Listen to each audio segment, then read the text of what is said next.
Hey guys, so I just got update 2022.24.5, so let's go over the new features coming up.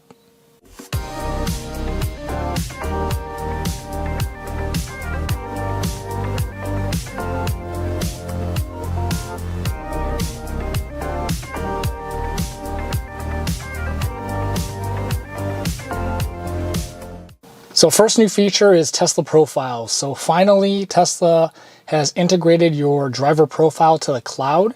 And so that's what this is. So basically, you can set whatever profile you want from any of your cars as your cloud profile. And then you can have that on all your Teslas if you have more than one. So like where I'm in the Performance Model Y right now, we also have a Model 3. And so if I wanted to have the same profile from this car over on the Model 3, all I need to do is just set my Tesla profiles and it'll be in that car as well, instead of having to set two separate profiles that are basically very similar to each other. You just have one that's in the cloud and it's good for both cars. So the way you do that is if we go up to the top here and we go to our profiles, you can go here since it's showing, or if you go down to the car button here and your profile will be here, so you hit that. And so if we go to driver profile settings here, so as you can see, this is the actual Tesla profile in the cloud. So what I did is I just have my last initial on here, and this is the driver profile for this car. So that way you can differentiate which one it is. And another way you'll know too is it'll have your email address as well. So if we go on to it, basically I've already set it up, but if you haven't set it up yet, there'll be a line that says setup here. And basically there was an option to basically just copy my profile here from the car. And that's what I did. And so basically now it's all set up. So if I want to use that profile, just hit that and it's good to go. And you've got your cloud profile, which should be the same as your car if you only have one Tesla, but it is nice in case you do have a couple of Teslas. Next new feature is the blind spot camera. So this is really cool also. You can move the blind spot camera. So a lot of people have been asking for this. So you can move it to 3 separate spots. And so if we go over here and we set it, it's in autopilot. And if we go down, I don't have it set. So all you need to do is automatic blind spot camera, turn that on. And then if you were to signal, this is where it shows up, natively. And all you need to do is drag and you can see the 2 different spots. You can let it go there, or you can let it go there. And there you go. Now you have your blind spot video wherever you want.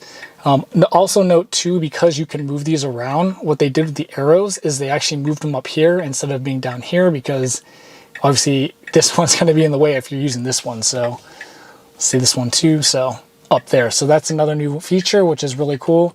I think a lot of people are asking for that instead of the blind spot camera just being stuck in one place.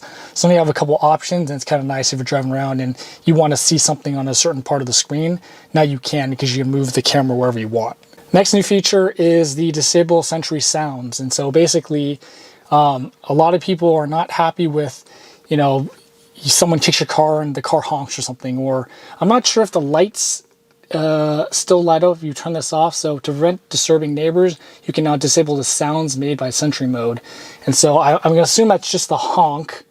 I don't know about the lights blinking. I'm going to assume that they still blink, but it's just, a way to not disturb your neighbors, like it says, and basically just not annoy people with your Sentry mode being on all night. If you've got neighbors that walk around the neighborhood or something like that, it's less annoying for them. And so that's why they, I think, made a feature like this, just to make it a little bit nicer for everybody else.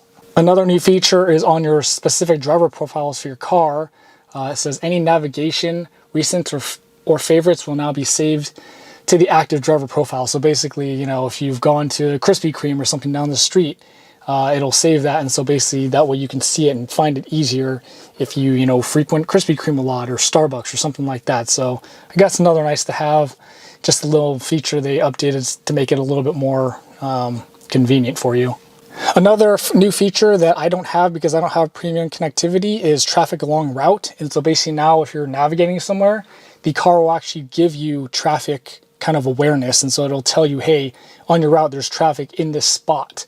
And so basically, you can make the decision if you want to go a different route because of the traffic, but the navigation will now tell you that there is traffic on your route, so you can adjust accordingly. Another new feature is the tire pressure. So if you're familiar with how to get to the tire pressure, you go down the car button here, go to service, and the tire pressure will be here. And so basically before, you would actually, if I were, since the car's been sitting for a little while, if I were to do this before, the tire pressure will be blank. So what they did to update it is they actually are pulling the data from you know, here it's 2 hours ago when I last drove the car.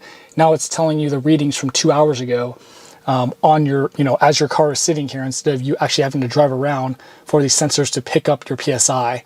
And so that's kind of nice too. I actually really like this because it's kind of annoying to have to drive around just to look at your PSI. So it's nice that they're just pulling the data from a couple hours ago so you can see it and don't have to inconvenience yourself if you want to pump up your tires in your garage or something like that. Last new feature is if you are into the arcade games, you can actually uninstall individual games so you can make room for other games. So if you go into the toy box here, it's also, if you go to the dots here, you can go to toy box here as well to get there, and then go to arcade up here. You'll notice the link here that says uninstall. And so basically now you can uninstall games and, you know, like I said, make room for other games if you are a big gamer and you like playing games in your car, like if you're supercharging or something like that. And so that's another new feature for this update. And so that is all the features on this update. So pretty cool. Nice that they're always adding features as usual, and it's pretty cool. And so basically that's it. So hope that helped you, and thanks for watching.